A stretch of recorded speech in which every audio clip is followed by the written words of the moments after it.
How are you? Good to see you again.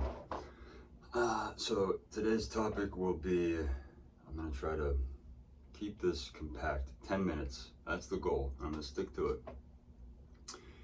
To talk about those who suddenly, unwittingly acquire a spontaneous belief in God the Almighty, purely for the express purpose of cursing Him. And I think more or less people know someone like this or have run into a person like this in their lives that they can relate to. I had a buddy a while back. He was a much older dude than myself. He was about in his 50s, but you know, it was because it was a friend. You know, it was the boyfriend of my mom's friend, and then, you know, but he was cool shit. He was a very charismatic dude. He knew a lot about tradesmanship, carpentry, framing a house, doing all sorts of type of things, masonry. He was a very much a general contractor and quite adept at most things that he tackled in terms of like house renovation, electrical work, intricate old school Italian type gesso molding that he did for his girlfriend's house. He redid this whole woman's house, and the guy is just an incredibly talented individual. Him and I had a falling out a few years ago, about 6 or 7 years ago, I'd say. Time flies. But ironically enough, this man's name was Angel, and I don't know how Angel's been, but I hope he's been well, and I pray for him. And he's an abrasive, rough around the edges type of dude, and you'd assess that immediately as soon as you saw him, because his attitude kind of matches his outlook. But he's a great dude. He's just, not softened all the way in certain parts, but he's anyways, just a little bit of praise to him, because I don't hate him. Things went wrong between him and I somehow. When I think back on it, it's quite silly. So I hope he's doing well. I mean, by whatever chance he might see this, it's not a chance, but you never know. The world is a strange place, and strange and wonderful things are made to happen all the time, so who knows. Anyways, though Angel was very talented and very much capable of that which he always threw himself at, he had a terrible habit of going right to cursing God as soon as something went wrong. The smallest inconvenience crossed his path. He misplaced something would go awry. Just something minor, just a misstep, a stumble. And it was just like, F you, God. And I remember one time him distinctly just raising both of his middle fingers up to the sky and doing that. And when you see a person do that,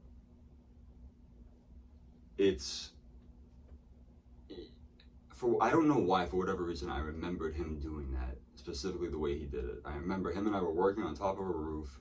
He was trying to unravel something happened. I forget what the issue was. Things didn't go right as he had wanted them to. So it had to have been God's fault. God was fucking with it.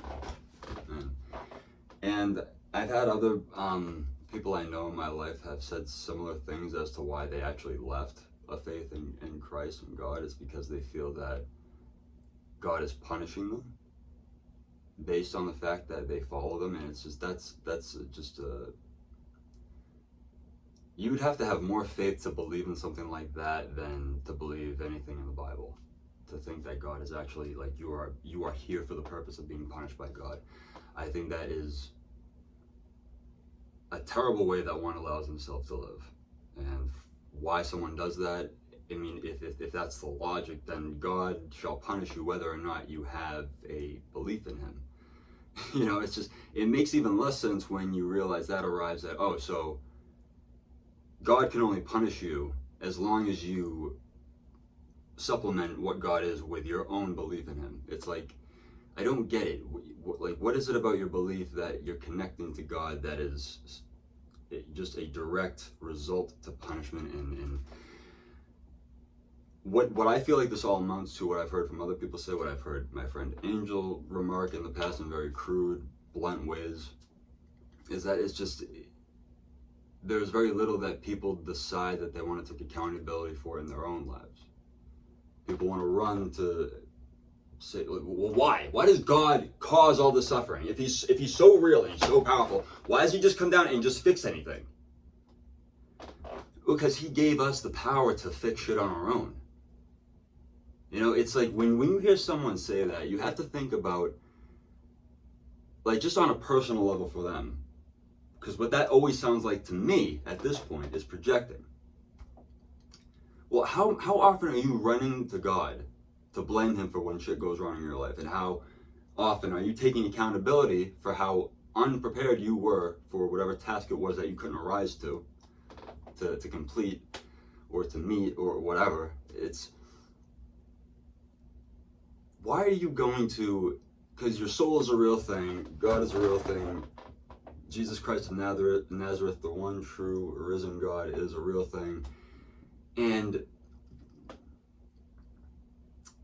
you do your soul no good to just curse God. And that's not to say God just punishes you right then and there because you said that about him. Well, he expects you to say you're sorry. He wants you to apologize. But people just, they and that's pretty much like the tune of the world. I've heard people tell me, it's like, I was arguing with some person, it was the atheist video I put up. Lots of traffic came in. As long as it's a religious video that involves the word atheism, they come to it like flies to shit. And someone, they were telling me, is like, my faith deserves no respect. And that's great. It doesn't require your respect or anybody's respect for it to be validated. And that's like such another example of like your own human narcissism at work. Your whole just complete, like, you're going so far out of your way to reject this thing.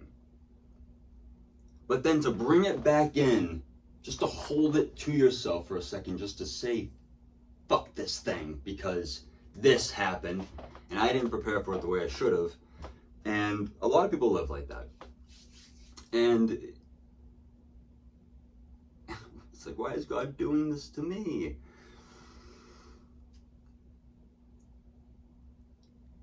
You're not that special to think that God is exclusively punishing you. And when I hear people say that, it's like they're not in some war-torn place in the Middle East. They're not in some open-air prison where they're dying of famine because aid trucks can't get through to supply Gazans with basic necessities for life. You know, infants, toddlers, just death everywhere. And you know, there have been plenty of articles to say that many of these people have seen images of Jesus Christ during this harrowing time and have found faith in him. And people, they give up faith and they skirt accountability. It could be one or the other, it could be both in tandem, working within the same person at the same time. But it is damaging. It's damaging to your character. It's not only damaging to your character, but also your soul, because instead of course correcting, there's like to dwell in cursing the one who wants you to come to him, to give you the strength, to give you the forgiveness that you need to seek, so that you may have that strength. It's just like people just don't want to try. People are so afraid to give up the individualistic thing. People are afraid to commit. They don't have the courage to commit to one God. And they don't have the courage to commit to the one true God, and they especially don't have the courage to outright say that that true God is Jesus Christ of Nazareth. But the main point of it all is you are bringing certainly a darkening onto yourself when, even without a belief in God, you've decided to go your own way. You've given yourself to your desires. You want to be of the world, and you want what's in it. Okay.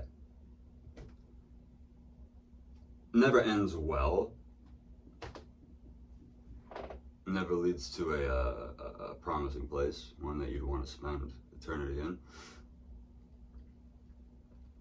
But cursing God at the same time, while just staying distant from Him, what are you doing to yourself? What are you doing? No sense in that. Angel, no sense in that, my friend. Wherever you are. So I was like that too. The point is, I've been thinking about that a lot, and just specifically that one moment where I remember him saying that, and so pointedly up at the sky, putting it all on God for what is going wrong with him and perhaps throughout his whole life. And I pray that he finds the guidance to not do that to himself anymore. But it never leads to anything great when you decide to not only walk away from God, but to then it's like people, yes, they want to expel something from them when they're angry, and they want to direct it towards something. And people think, and I think it's because of a disbelief in God, they think it's a harmless act. It's going into an ethereal, it's going into the air, it's going into the elemental composition of the air. It's just, that's where it ends for them. I've expelled my frustration, my anger, and I've thrown it into the sky. It's out of me now. Whew, sigh, I'm good. And but you sent death unto your name doing that, by sending to him you're cursing of him, because it's like you're truly cursing a real thing, a real deity, a real God. And it doesn't require believing in it, respecting another person's faith either, or anybody's faith, to know that.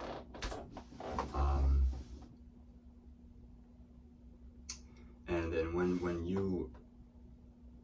you do that, you are making yourself much smaller than you're meant to be beneath his sight. Smaller than in the sense that he made you small, so that he made everybody small, so that he may observe all of us, however he observed us. Let me not get into trying to piece together some sort of clumsy metaphor here. That's what I'm trying to do.